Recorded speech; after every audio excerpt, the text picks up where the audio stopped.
In today's video, we're going to do Chapter 4, Lesson 1A. We're going to take decimals and change them into fractions. Sometimes the decimals might be mixed numbers and not just fractions. And we are always going to simplify. Simplifying is very important, so don't forget that step.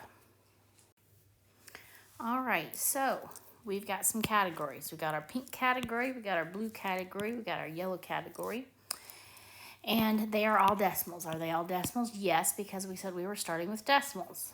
Now we want to change the pink category into fractions. We want to change the blue category into fractions. Yellow category into fractions with simplifying. Definitely have to simplify.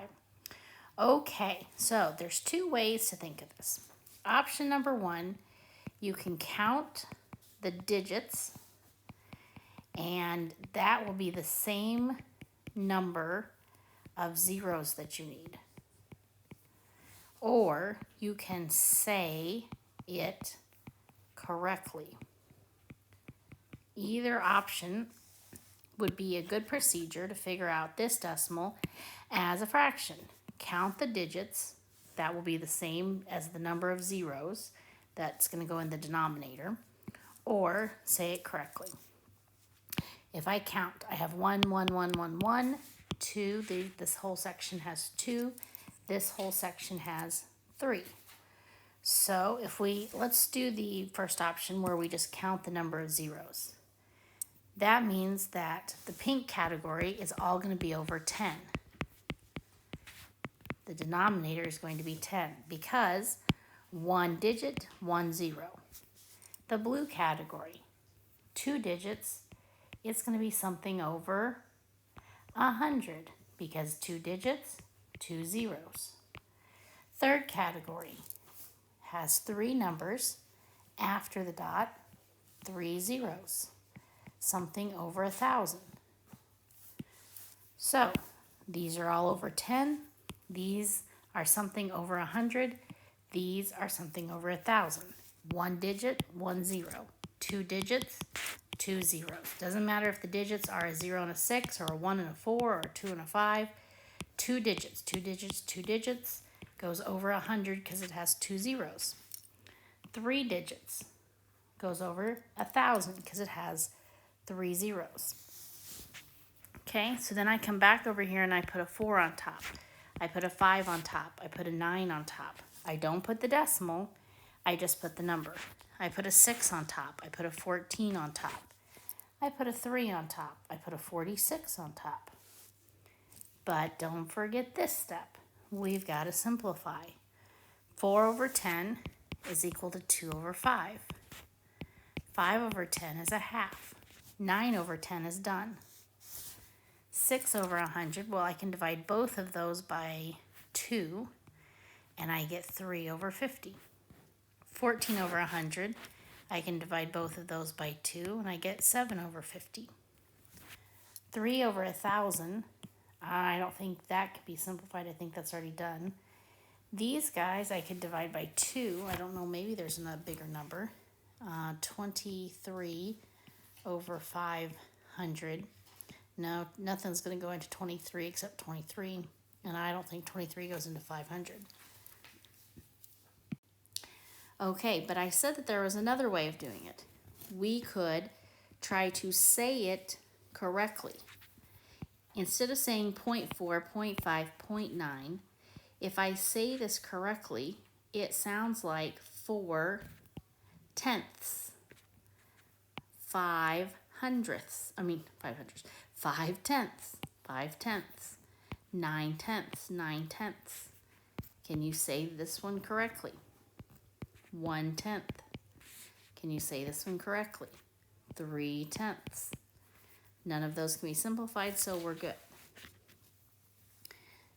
2 places past the decimal, you say hundredths. Hundredths. So can I say this one correctly? 25 hundredths. 39 hundredths. 62 hundredths. Let's go back and simplify. I could divide both of these by 5, But wouldn't it be better to divide both of them by 25? And I get 1/4. 39 over hundredths, that can't be simplified. That one's already done. 62 hundredths. 62 hundredths can be divided by 2. That would be 31 on top and 50 on bottom. Okay, oops, let's go back over here and look at the yellow guys. 125.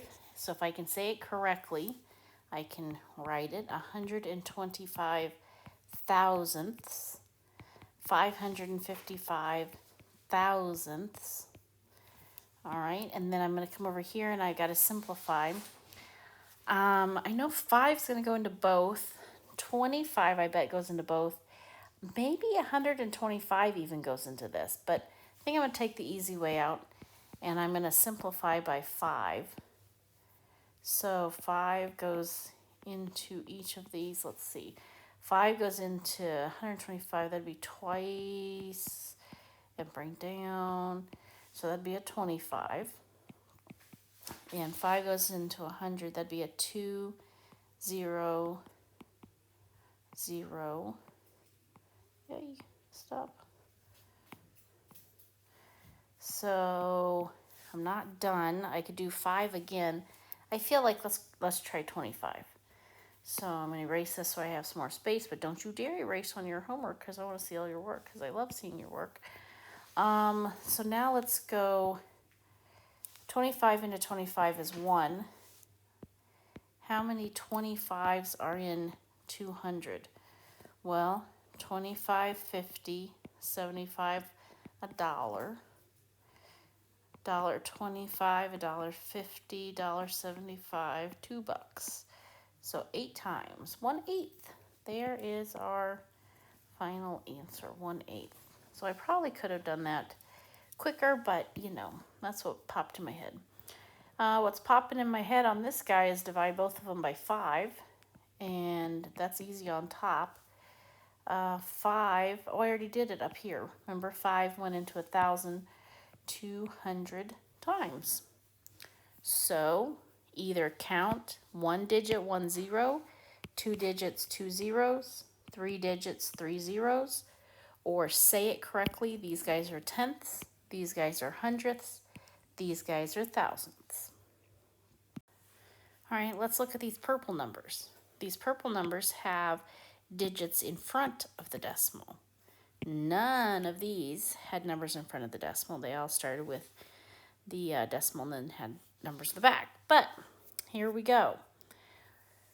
These are all going to be mixed numbers. Mixed numbers, remember, are big numbers with a fraction beside it. So whoever is out in front of the decimal, that's the big guy. Then this guy behind the dot, we're going to go back to these rules. Either count the digits, count the zeros, or say it correctly. 4 and 8 tenths. 4 and 8 tenths. Don't forget to simplify. We can divide by 2, and we would get 4 and 4/5. The next one, 16 and 25 hundredths. Say it correctly or say 2 digits, 2 zeros, 100. 25 goes into both. When we simplify, I get 1/4. 9 and 17 hundredths. 9 and 17 hundredths, and we're done simplifying. 145 and 5 tenths. Simplifies. 145 and 1/2. So these guys were all mixed numbers because we had somebody out in front, and that somebody became our whole number, part of the mixed number. And we can't forget to simplify, and we still follow these rules. Here are your Google Classroom questions. Take each of these decimals. Oh, I said decimal. Take each of these decimals and tell me what fraction they would be. Don't forget to simplify if you can. Good luck.